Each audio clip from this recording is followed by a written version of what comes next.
Happy Friday. Today, third graders. So we're going to be doing our, no, this will be Thursday for you. Let's try this again. Happy Thursday, third graders. So this is going to be November the 19th. This is your Thursday assignment. You are going to be working in your iReady instruction book, and you're going to be going over, we're going to be going over page 30, 31, 32, and 33. So let me pull that up here for you. A bunch of stuff pulled up. Let me X those out. All right, third grade. And this is lesson 4. All right, so 30, 31, 32, and 33. We're going to run through those. So you should be looking at a blue page in your iReady instruction book. This is page 30. We're understanding the meaning of division. You've been working on division all this week. So now we're going to look at some division problems. All right, let's see what it says. When you divide, you separate a number of items into equal size groups. So you start with a total. We call that our dividend. Your dividend is your total number. And then you're going to put them into equal size groups. So it says, suppose you have a total of 6 socks. So 6 is my dividend. One way you can divide the socks is to make 3 groups. If you make 3 groups, 1, 2, 3, you can see you would need to put 2 socks in every group. 2, 4, 6. There are 6 socks in all, 3 groups, so 2 socks in each group. That's division, taking a total and putting it into equal size groups. All right, let's move on. You can use division to find the number in each group. So Jake had 8 cookies. You can see his 8 cookies here. This is his total. In division, we start with our total. He has 2 plates. These are my groups. He needs to put all the cookies onto the plates, and we want to do it equally. So we're saying 8 cookies divided by 2 plates. So he can put 1, 2, 3, 4 cookies on this plate and 1, 2, 3, 4 cookies on this plate, right? So you can see that here. 2 groups of 4 cookies gives us a total of 8, or 8 divided by 2 plates gave us 4 cookies on each plate. So this is just kind of explaining to you the division process. Nothing really for you to do on page 30, except read it. All right, let's go to page 31. 31, they start with 15 balloons that Missy has. She wants to put them into groups of 3. So she took 1, 2, 3 balloons and tied them together. She took 3 more, tied them together. She took 3 more, tied them together. She took 3 more, tied them together. And she could do it one more time. So she was tying up her balloons into groups of 3. So what you can see here is this is a division problem. It is 15 divided by 3, and she ended up with 1, 2, 3, 4, 5 equal groups. So we know 15 divided by 3 is 5. Now it's your turn. Use your own words to explain how drawing a picture can help you solve a division problem. Okay? So how did the picture help us? We could actually see how they took a total number and put it into equal groups. So let's tell them that. A picture shows how to put a total into equal groups. I don't think we need to say any more than that. I think that's a good enough explanation of how a picture is going to help us. A picture is where we're going to take a total number of objects, and then we're going to start pulling them one by one and putting them into groups until we have no more left. And that's how we're going to show division. So one more time. A picture shows how to put a total into equal groups. I think that's a good enough explanation. If you want to write more, you're welcome to. Let's move on to practice this. So this is page 32, still in your iReady instruction book. Now we're going to actually have to do what we said a picture does. So look at all these seashells that were collected on the beach. How many shells do we have? Well, let's go up here and count them, shall we? One.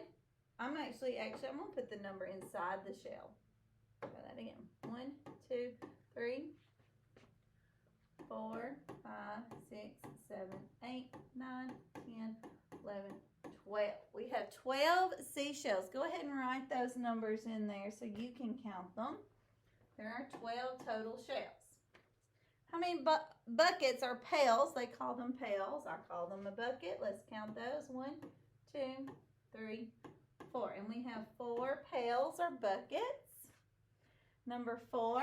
Ben wants to put the same number. Of course he does. He wants all his buckets to be equal groups, doesn't he? He wants to put the same number of shells in each pail. How many shells should he put? Well, let's start doing this, shall we? We're going to put 1 in each pail. Let's do that. Then we can go again, can't we? Let's put another 1 in each pail. Let's keep going. Let's put another 1 in each pail. Y'all see what I'm doing? I'm putting up 1 shell in each pail. Now, look, I can count those lines that I just did. I put 3 in this pail, 3 in this pail. Y'all see what I'm doing? 3 in that pail, and 3 in that pail, didn't I? So if I put the same number of shells, how many shells would go in each pail? 3. We could put 3 shells in each one of our green pails. Now let's write this as division. Our dividend is our total. We had a total of 12 shells. Our divisor is our groups. We had 4 pails. And our quotient is what we put inside our groups. We put 3 shells in each pail. So our division problem is 12 divided by 4 equals 3. All right, let's look at number 6. Mark's dad picked 24 oranges. He wants to put all the oranges in bags. He decides to put 6 oranges in each bag. Draw a model to show how many bags he needs. So we're going to do the same thing. We're going to take our 24 oranges. Those are simple circles, aren't they? And we're going to start putting them into bags. So I'm going to do this a little different. I'm going to draw my bags. We don't really know how many bags we're going to need doing, but we need to put 6 oranges in each bag. So I'm going to go ahead and put my 6 in my first bag. Here's my 6 oranges. Now I've got to get to 24, don't I? That's not 24. So let's go again. 6, 7, 8, 9, 10, 11, 12. Now I've got 12 oranges. Do I want 12 oranges? No, we need 24. So let's go again. I'm at 12, 13, 14, 15, 16, 17, 18. Do I want 18 oranges? No, I want 24. So let's go again. 18, 19, 20, 21, 22, 23, 24. Do I want 24 oranges? Yes. So I can do 1 bag of 6 oranges 4 times because I have 4 bags to get me to 24. This is 24. If you need to number those oranges so you can see you have 24, do that. My division equation, I had 24 oranges. That's my dividend because it's my total. It should go first. Divided by, I was putting 6 oranges in a bag, so we were dividing by 6. And this time, my groups is going to be my quotient because I ended up having 4 groups. There were 4 bags of 6 oranges. So that ended up being my quotient for groups. Right? Last page for today. This is page 33.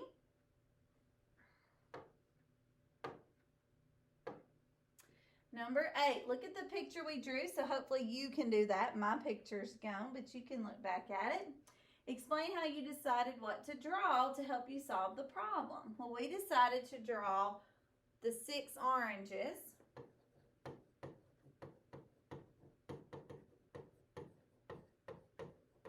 We drew the 6 oranges until we had a total of 24. We kept drawing 6 until we got to 24 is how we did. Maybe you did it differently. Maybe you put the 24 and you just started dropping them in bags until you ended up with 6 in every bag and saw that you would need 4 bags. There's lots of ways to work it, but what we did is, or what I did is I drew 6 oranges until I had my total of 24. Number 9. Look at the problem again. Imagine Mark's dad changes his mind. Instead of putting 6 oranges, he decides to put all the oranges in 6 bags. He will put the same number of oranges in each bag. So what's going to change? Our divisor and our quotient's going to change, isn't it? We're still going to have 24 oranges. That did not change. But this time we're going to put what? We're going to put 6 bags in our group. We're going to have 6 groups. So that means we're going to switch our divisor and our quotient. So how does the change the division problem? He now has 6 bags of 4 oranges. We're switching the bags and the oranges is what where before we had 6 oranges. Now we're only going to have 4 and 6 bags instead of 4 bags. We're just using kind of like the community property, and we're switching those factors around.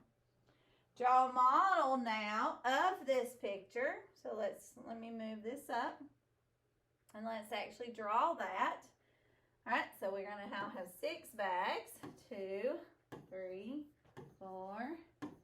Oh, I went too big. Let me put one here. 6.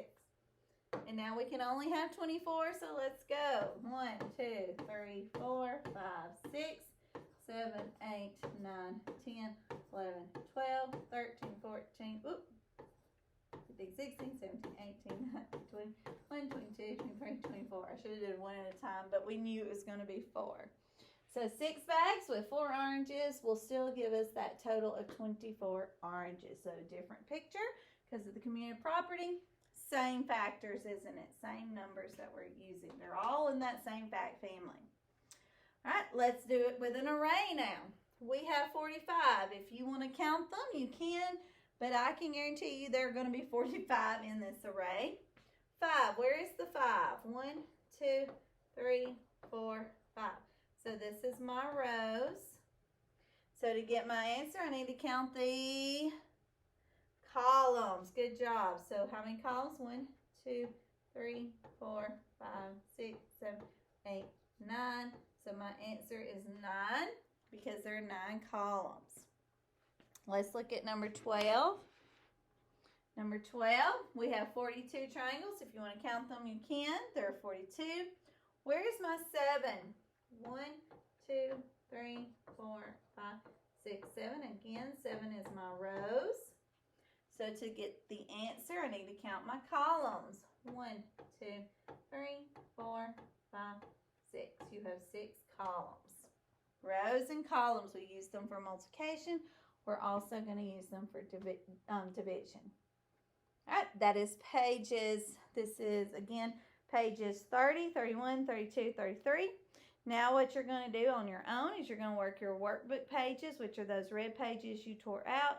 And you're going to want to work page 33, 34, that's one page, front and back, and then 35 and 36.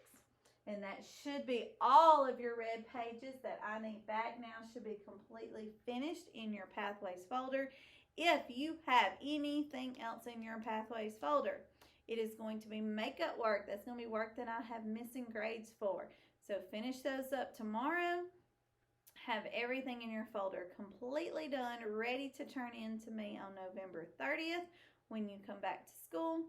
Also, you need to get on MathSoar. You need to get on MathSoar and check and see what you're working on.